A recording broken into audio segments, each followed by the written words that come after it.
I just got the letter from the Discharge Review Board granting my client's upgrade from an other than honorable to a full honorable discharge. I wanted to talk to veterans out there who are interested in doing this for themselves because the process is doable. I want to talk through what we did in our case, explain why it was successful, and then give some pointers as to what a veteran or a loved one can do when they're petitioning to upgrade their discharge. My name is Courtney. I'm a former Marine Corps judge advocate and the founder of the Courtney Military Law Group.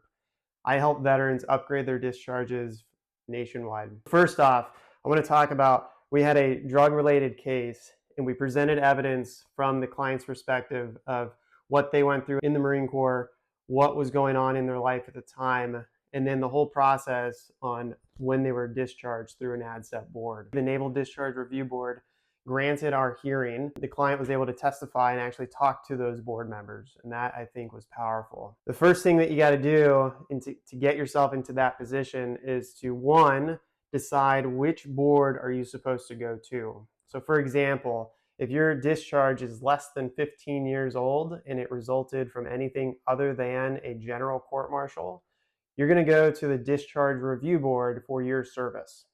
If your discharge came from a general court-martial or it's been longer than 15 years, you have to go straight to the Board for Correction of Naval Records for the Navy and the Marine Corps, or the Board for Correction of Military Records for the other services. So once you figure out which forum you are applying to, the next thing you have to do is identify, did you have a legal error?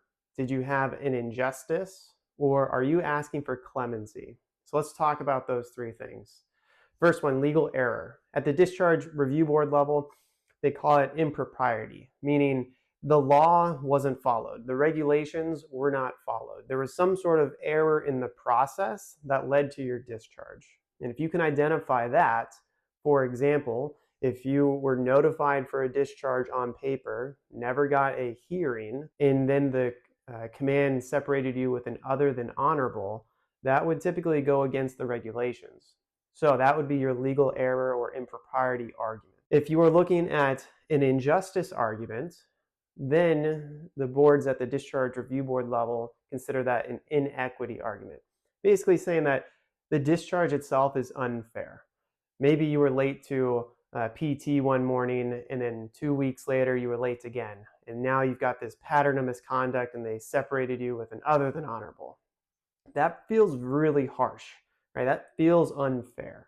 So you might have an injustice argument. Then finally, under clemency powers, both the Discharge Review Board and the Boards for Correction of Military or Naval Records have the ability to essentially apply mercy. Recognize that maybe what you've gone through since then, since your discharge, it may be fine on paper, it may be not terribly an injustice, but they still want to provide that mercy. They want to provide the clemency. So those are the three ways in which a veteran with either an other than honorable or a bad conduct discharge might try to petition the boards. But what evidence do you need? First off, you're going to want to get your military records because the board is going to pull that as well. And you want to know what evidence will the board have and what evidence do you want to present in addition to that. Second, you want to request medical records, especially if you're going to apply for liberal consideration. Liberal consideration is a very powerful tool. If you, as the veteran, can show that you had a mental health issue, might be PTSD, could be a traumatic brain injury, could be MST, military sexual trauma, or any other mental health issue. If you can show that that contributed to the misconduct for which you were separated, that is when the board can provide liberal consideration of your application. Boards today recognize that, for example, PTSD has some symptoms, and some of those symptoms, like trying to cope with alcohol or smoking weed, those symptoms contribute to the misconduct. And if that misconduct led to your discharge, the boards now recognize that they want to help veterans correct their records, because that's not really fair to punish somebody for having mental health symptoms and coping with them. In addition to your medical records, you want to get your post-service good conduct. For example, if you've been out for 5 years and you've gone on to school, you now have a degree, or you've held a job for 5 years, you've got a steady lease, you bought a house, If you can show that you've got some pretty stable, good qualities, or if you even save somebody from a burning house, right? This is evidence that the board can consider. They don't have to grant the upgrade solely on that, but our goal is to try to show that your overall character is not consistent with a single lapse in judgment that caused your discharge. If there was one time when you smoked marijuana in the military, and now we have 5, 6, 8 years worth of good conduct, the board can consider that and they can weigh that.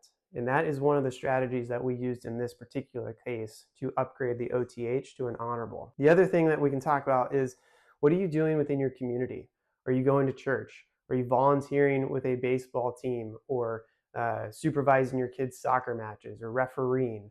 Is there something that we can show that you're volunteering and being involved in your community that, again, paints the picture that you're not somebody with bad character, but that one moment was just a lapse in judgment? Next steps for you, if you're trying to upgrade your discharge to an honorable, is one, go online to either the VA's website or the National Archives using SF 180. It's the form that you can request your military records.